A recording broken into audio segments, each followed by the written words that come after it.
Thank you, everybody, and welcome to our session today. I know in front of me here it says that I'm a motivational wellness speaker, and I do a fair amount of speaking, but what I focus most of my time and energy on is actually working in the health and fitness industry in terms of personal training and sport conditioning. So we're going to kind of tie all that in together.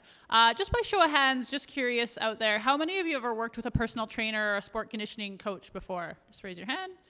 Okay. How many of you are interested in working in the fitness industry, either as a personal trainer, sport coach, nutritionist, anything like that? Okay. Please, could Bradley Stelman come to the security desk on the second floor? Could Bradley Stelman come to the security desk on the second floor? Thanks. And how many of you have no idea why you're here? You're just here because your friend dragged you in here or there was nothing better to do? A few of you? Okay, awesome. Okay, so we have a bit of a mixed bag, and that's totally fine. What I thought I would do today is just kind of tell you a little bit how I got involved in the fitness industry, and then we're going to do a little kind of interactive game where we kind of dispel some of the myths surrounding the fitness industry and the speaking industry, and then we'll give you some time to ask some questions if you have any at the end that you want to ask.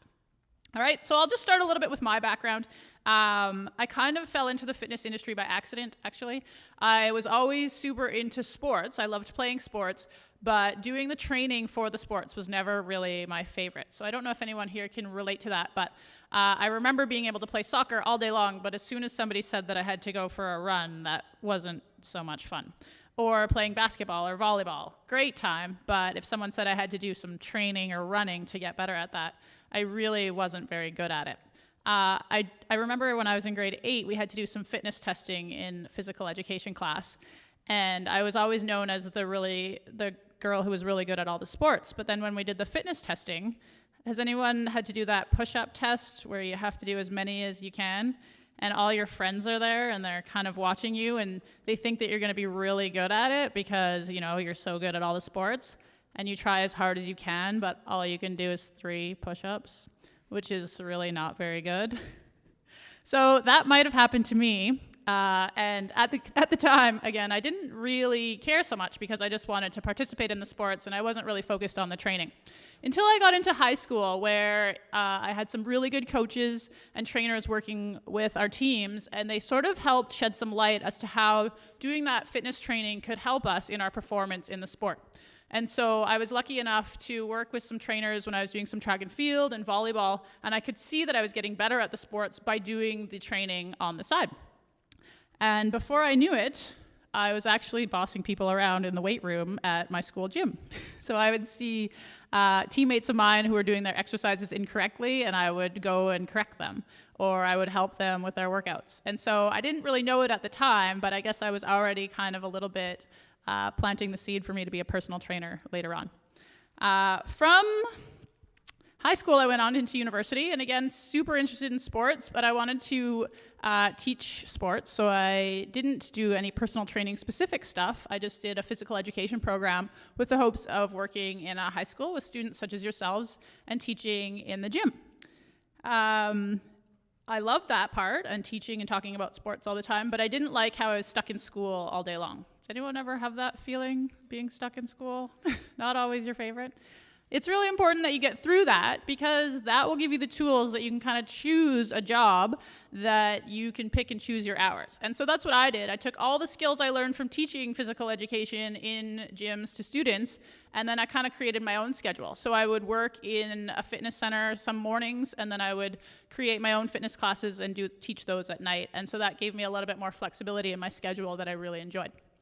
I've kind of created my own company based on all of those experiences. So now I create my own schedule every day. There's some days where I start really early, other days where I start a little bit later, and I work until a little bit later. Some days I have some early morning clients and I teach some fitness classes either at lunchtime or in the evening. Every day is a little bit different, but I'm basically in charge of my schedule along with my clients and their schedules. But I create something that works for me. The other thing that inspired me, and this is sort of how I got a little bit more into the speaking, was one day when I was working out, I was just in the locker room grabbing my stuff. I was leaving the gym after my own workout, and this girl came in. She was probably around your age, maybe 14, 15 years old, and she came in with her friend, and she had just finished her workout, and she jumped on the scale in the locker room. and she carefully weighed herself, and then she looked and she examined how much she weighed, and she gave a huge cheer. And she said to her friend, she's like, "Yes, I lost that 1 pound. 1 pound." In my mind, 1 pound is really insignificant because your body weight is changing all the time depending on how hydrated you are, what you've eaten that day, how tired you are, all kinds of different things that factor in. And it sort of hit me that if that girl was that concerned about that 1 pound, that there's probably a lot of people that are really concerned about 1 or 2 pounds. And that if I could get out and speak to those people, that I might be able to shed some light as to whether what's really important, and it really has nothing to do with 1 or 2 pounds. So that's a little bit about how I got into the speaking, and I still do personal training, sport conditioning, and I kind of weave the speaking in like I'm doing today. A little bit about the worst part of my job.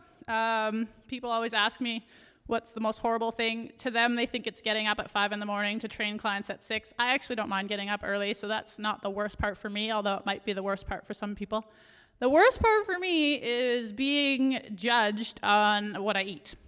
So I feel like sometimes I go to a restaurant and I order fries instead of a salad because I like fries, or I feel like eating fries instead of salad on that day. And my friends will be like, "Well, you're a trainer, you can't eat those." And I can eat anything I want, and so can you. I like to profess balance. There might be some trainers that would tell you that you can only eat vegetables or you can only eat this and that, and they would have a very rigid program for you. But I think it's more important that people have a balanced approach to their health and wellness. And so I also try to live that way. And that doesn't mean that I only eat fries or that I choose fries all the time. But every once in a while, if I feel like fries, that's okay. And I don't really like it when people comment on that. So 90-10 rule is kind of what I tell people. If 90% of the time you're eating good things for you, fruits and vegetables, etc., then the last 10%, if you like chocolate or if you like ice cream or nachos or fries or whatever it is, then that's okay. It's all about balance. The thing I love best about what I do is inspiring people to make small changes every day to improve their life. So for some people, that might be running a mile. For some people, that might be doing one workout that week. For some people, that might be increasing their slap shot by 5 miles an hour or hitting a golf ball 10 yards further, depending on their goals. So for some people, it might be to lose weight or to be a little bit more toned or muscular, but everyone's a little bit different. And my goal as a trainer, and the part that I love the most, is just helping people get a little bit better every day. So that's kind of me in a nutshell on how I got to where I am. I thought we could do a little myth busting because there are quite a few myths in the health and fitness industry, and a lot of that is propelled by shows that you might have seen on TV or things that you might have seen in the gym. So I'm going to just read you a statement, and I want you to think about it. And I'm going to ask you if you think that the statement is true or false, and then I'll get you by show of hands to tell me what you think, and then we'll discuss the answer if it is true or false. All right? Everyone ready? Okay. First one. Fitness professionals are all huge, muscular people who yell at clients to get them in shape. So think about that for 1 second.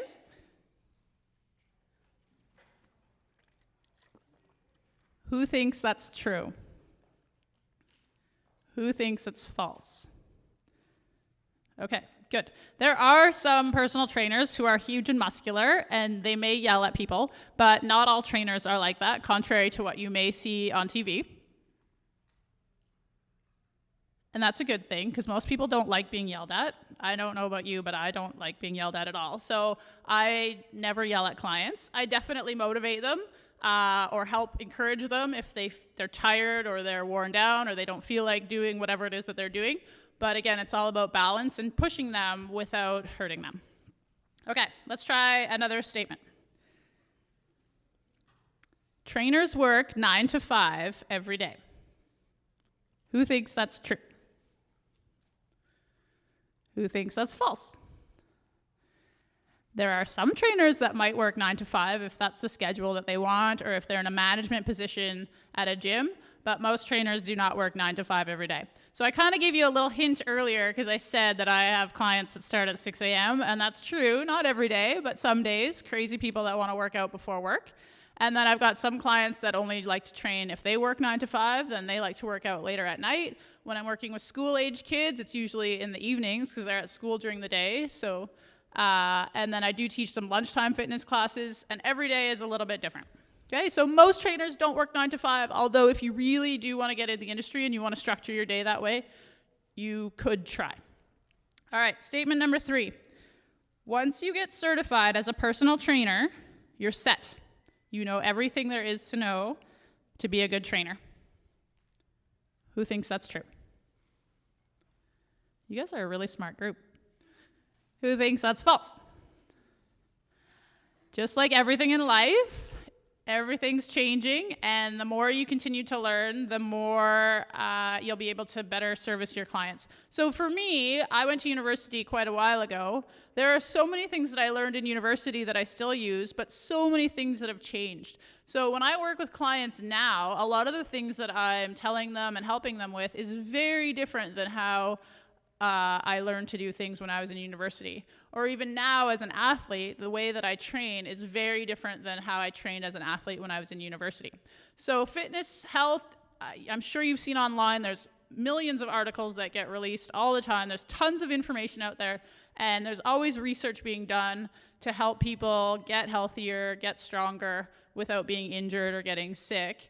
And it's kind of hard sometimes to comb through what is true and what isn't. So as a trainer, it's my duty to kind of comb through and help people like you, or help the average person who just wants to learn more about health and fitness without getting overwhelmed by the masses of information out there. So always reading, always learning. I try to do certifications every year, continuing education credits, taking courses so that I'm current in the fitness industry. And that goes for most industries. You'd want to stay current. Imagine if you had a doctor that didn't learn anything new for the last 20 years. They might not diagnose you the same way as they could or should. So same thing in the fitness industry. Okay, let's try another statement. Trainers spend their entire day training people in the gym. True? Anyone? False? Most of you? A few undecideds? Okay, the reason that one is false is because some trainers work in the gym and they might spend a large portion of their day training people in the gym, but some trainers don't work in the gym. So some trainers will go to people's homes, so they'll be training clients there, or they bring clients outdoors to the park to do a workout, or they're teaching a group fitness class in a community center or in a different facility that's not necessarily at a gym. Okay? The other thing that trainers do, and this is something that a lot of people don't know, is they have to prepare. So there's a lot of background work that goes into training. So you might go to the gym and you might see that trainer working with a client one-on-one, and then they have another client that comes in and they do a workout together, and then another client, and that's great, but the hours of preparation that have gone into those hours of training is quite large. So for me, I know I spend a lot of time emailing clients, reminding them that they have sessions coming up so that they don't sleep in, because I don't want to show up at the gym if they're not going to be there. I spend a lot of time making programs for people. So I'll assess their physical fitness and how they move and if they have any injuries and talk to them about their goals. And then I'll make a program for them that's based on their personal, what they are looking for. It's a customized program. So I do spend some time doing that. And then I spend a lot of time social media, on Twitter or Facebook, just telling people about the events that we do. So there's a lot of extra time that's put into the hours that you actually see a trainer working on the floor at the gym, not to mention the hours that the trainer usually spends working on themselves, right? So most trainers you see, not necessarily always big and muscular, but usually they're in pretty good physical condition, so they also like to spend time working on themselves. For speaking, there's a lot of hours practicing or putting together keynotes, or practicing for certain audiences, or tailoring keynotes depending on the nature of the event that a speaker is going to be speaking at. So lots of behind the scenes hours that people don't necessarily know about. Okay, we're gonna try one more. A good fitness professional is a person who enjoys learning about health and wellness and loves to help others. True? Anyone think that's false? I hope not. I'm not actually trying to stump you, but you guys got that one? So yeah, for sure that's true. If this is an industry that you're looking to get into, there's lots to know and tons of great information and lots to do, but the basis of it all is that you love to learn, you love working with people, and you basically want to get out there and help people better themselves.